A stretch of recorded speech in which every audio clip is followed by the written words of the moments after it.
Yo, what's poppin'? Welcome to Bhroman Braapsody. This is day number 13 of my 18-day coast-to-coast ride. I'm riding to raise funds and spread awareness for the Pediatric Brain Tumor Foundation, Ride for Kids, who help children, kids and teens diagnosed with the deadliest form of childhood cancer, which is pediatric brain tumor, with support, treatment, training. They even fund research into curing pediatric brain tumor. And I started off day number 13. I'm in Twin Falls, Idaho. I saw this on Motorcyclist Map. It's an app built by motorcyclists for motorcyclists. Look up scenic routes, roads, historic landmarks, ghost towns, abandoned prisons, whatever.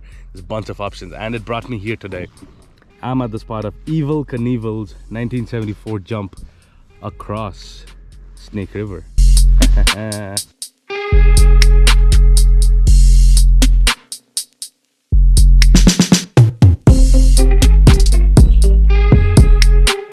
So that right there is the remains of the ramp that he used for that sky cycle to propel him over, and he was gonna go across this 160-foot span of the canyon, which goes over the Snake River down there. He would have taken off from there and gone, but instead his parachute deployed early and he ended up slamming onto this near side of the cliff and wasn't able to complete it. But one cool part of the daredevilness and the insanity of one Mr. Evel Knievel. He did not ride up. He did not ride his motorcycle up or anything. You see, there was a huge structure put in place to hold the sky cycle, and that shot him over. I'll climb up to the top and I'll show you what I'm talking about. Top of the remains of the ramp or the structure that he used. You see those concrete blocks? Those kind of held that big structure in place, because he didn't do it on a motorcycle. He did it on the sky cycle, which is a rocket powered motorcycle of sorts, and it had a huge structure, so it was held down in place by those concrete blocks and the dirt and whatever. It is said that Evel Knievel spent nearly $1 million building this ramp and leasing like all the property around for the viewers and spectators. I'm standing in a spot of real Americana and legend. But this is the view from here at the top. That's what he was trying to do, jump over 160 feet. I think he made it, but since his parachute deployed early on the craft, the wind kind of blew him back towards us and hit the cliff on our side. He did not die of the crash. He survived with a broken nose and some other minor injuries. This is the spot. Cool.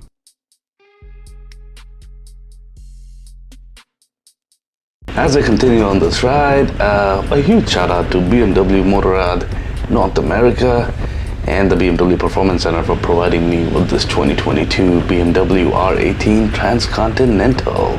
Haha. And a shout out to my friends at Motorcycles of Greensboro, Andrew Comstock and the crew. Y'all rock. And as I continue on, I'm gonna the goal is to head into Idaho and get into Wyoming tonight, and check out these views, man. They are just gorgeous. I mean, you can get amazing pictures here, views for days. And speaking of photography and photographs, shout out to our friends at Lunar Lens. They make all of these pictures pop out and make them look good. I'll have all the links in the video description below. And I'm gonna keep continuing on going on this ride. Beautiful day, as you can see. And yeah, the one thing we've not really touched upon during this ride is the cockpit. So let's take a minute and look at all of the different features and things that I'm looking at this cockpit as I'm riding.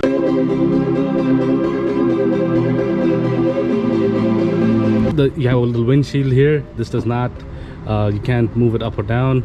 You can get a smaller windshield if you want, and this is right at my eye level. I'm 5'10". I can see right above it, but if I slouch a little bit, I can't. I have to look through it. It's got speakers by Marshalls, like 6 speakers by Marshalls. A lot of aluminum here that gives it a really premium look and feel to it. You have your fuel gauge, speedometer, tachometer, and this is something they've taken from the Rolls-Royce. This is your power reserve, so at any given point of time it'll tell you how much power you have in reserve. Nice round mirrors on both sides, lots of chrome on this bike, lots of chrome. Hydraulic clutch, hydraulic brake. Handlebar controls, these are adjustable levers, so your clutch is adjustable. Over here are your high beam, low beam passing lights. To get to high beam, just push it out, and if you tap it, that'll do the passing lights. This is your cruise control, hazards. You can set your distance for adaptive cruise, menu, mode, fog lamps or running lights or driving lights, turn signal, and down below is the horn. On the right hand side, it's central locking, power, and the kill switch. Hit the power button and this beautiful 10.25-inch display comes to life. Yes, make life a ride. And check this out, the first page you land on is the Boxer Twin, and here you get some basic information, your speed. If you have adaptive cruise on, this will be green, which riding mode you're on, and the thing on the top, that information that you can toggle through that, which gear you're on, your time, outside temperature, and then you have warning lights on both sides. You tap on the top of the menu button, you'll see that this thing changes. There's a coffee break 2, adaptive cruise, your speed, PSI, range. That's pretty cool. Now if you tap the menu down, it brings you to this screen. So here you have my vehicle, so let's go into my vehicle first. You get all your my vehicle information here that you get with all these BMW motorcycles. Trip 1, trip 2, the trip computer, onboard computer, tire pressure monitoring system, servicing and service intervals and stuff. Then you have radio, navigation, media. You can play your Bluetooth and other things like that. You have your phone, and then you have your settings. Under settings, when you're riding, everything's grayed out except for assist and heating. Under assist, you have hill assist, cruise control, all of that. Heating is seat and handlebar grips and seat heating. And then you have vehicle settings, system settings. You can set your alarm system, you have system settings, connections, display, all of that fun stuff. Oh, and let me show you another thing. So when you're on this main screen, you can also do like a little split screen. If you press this to the right, there you go, you get that split screen. You get your onboard computer, trip computer, that's your Motorrad app, so your map, your media, and that's it. And this thing would stay on no matter where you go. So if you go down to this screen, you'll still have the split screen going on. You go into settings, that'll still stay on, so you can have that fixed over there. That's pretty cool, I like it. Okay, there's a couple of power outlets, one here and one in the trunk, but these are different than your regular 12-volt power outlet, and it doesn't have a USB point either. Now if you're using something that's got that old school power, 12-volt cigarette lighter style power outlet, you need to buy a converter like this. This part would go in, and then you can plug in whatever you want on this side. That's the converter. Similar thing for the USB points. Plug this part in, and the other side is your USB.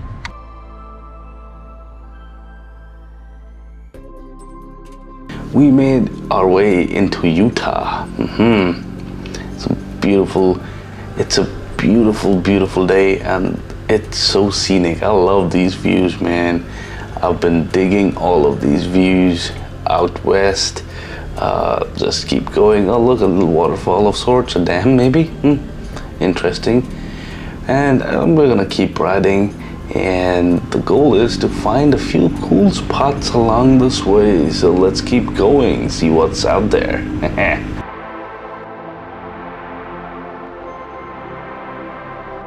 That right there is Bear Lake. Bear Lake in the heart of the Rockies. The water is so blue, so blue. The sky and the water is gorgeous. I'm gonna try to get down closer to the Bear Lake. Just check it out, it just looks so beautiful from here. It's just this vastness of blue in front of me. The sky is blue, the water is blue. So let's go on, let's go down there and try to see if we can get pretty close or somewhat close to it.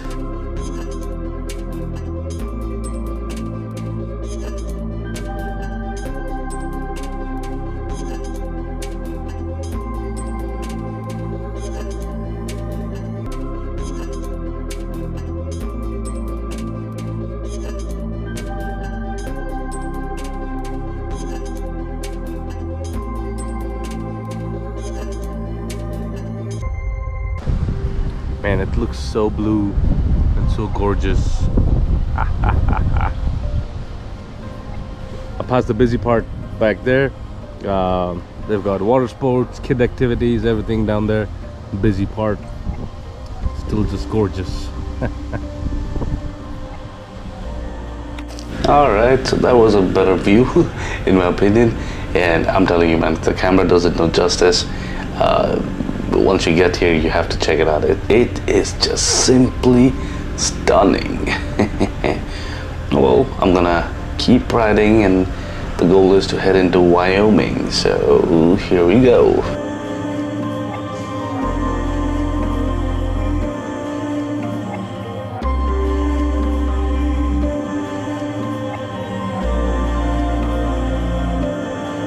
Welcome to Wyoming. We are now in Wyoming. That's state number 14 on this trip. Let's go. We are going that way. As we head into Wyoming, I can see some dark clouds out there in the distance. Let's hope we don't get caught in it. Although Rain and I have become good friends during this trip. But other than that, let's just enjoy. Like, I'm just enjoying myself. Like, all these views.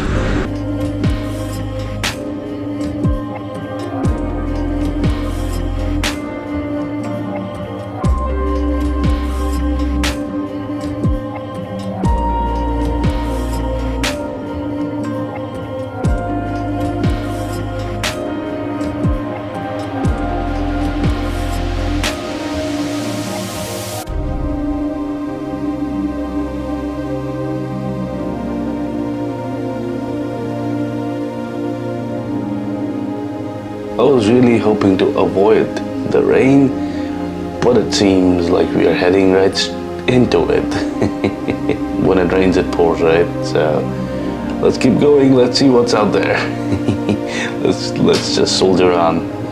It's not like I have tons of options to stop and take shelter. At least the rainbow is really pretty, so there's that. And this is a nice way of cooling down.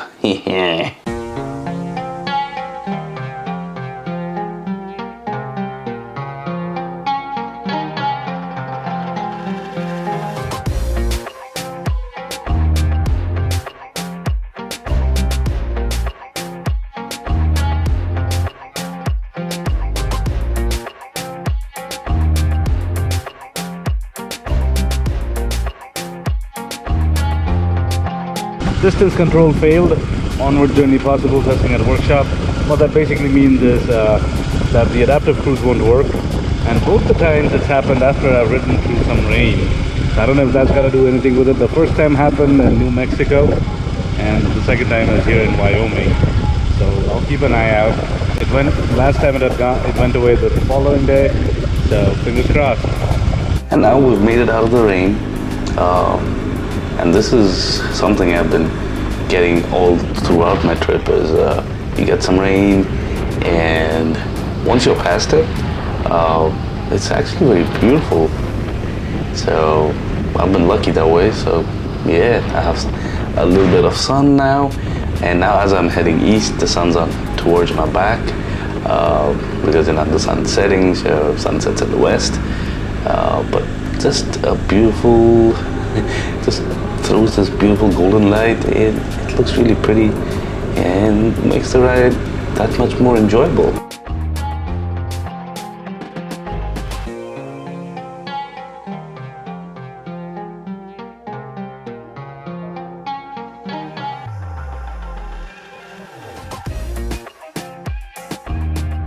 And I'm being chased by the storm and the rain.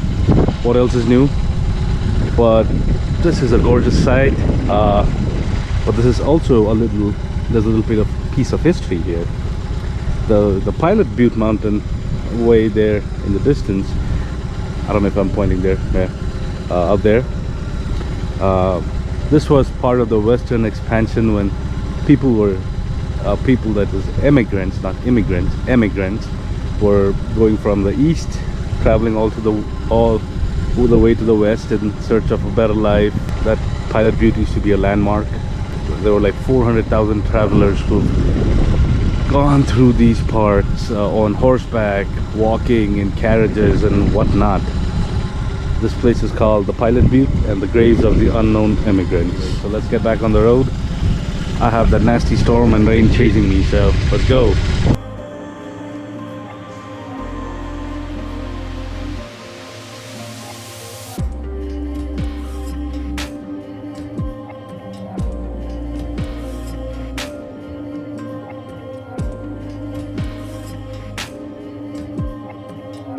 It's very windy right now, but check this out.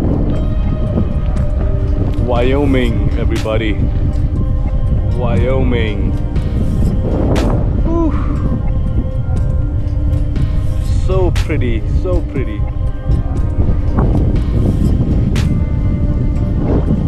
Well, let's get on back on the road or we're not gonna get anywhere. All right, we are riding into the night because I am trying to get to Casper, Wyoming. That's going to be my stop for the night.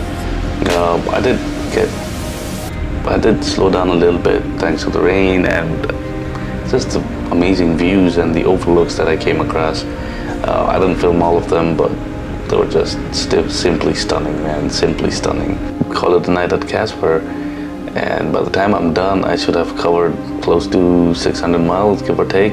It's been a fun ride, and yeah, it's pretty dark out here. The headlights are okay, but yeah, I'm just gonna keep on riding, and there's still 5 more days left. I'm heading back home. I'm excited. I'm gonna stop and get this bike serviced at some point of time over the next 5 days. But thanks for watching, you guys. Keep your knees in the breeze, and I'll see you soon. Bro out.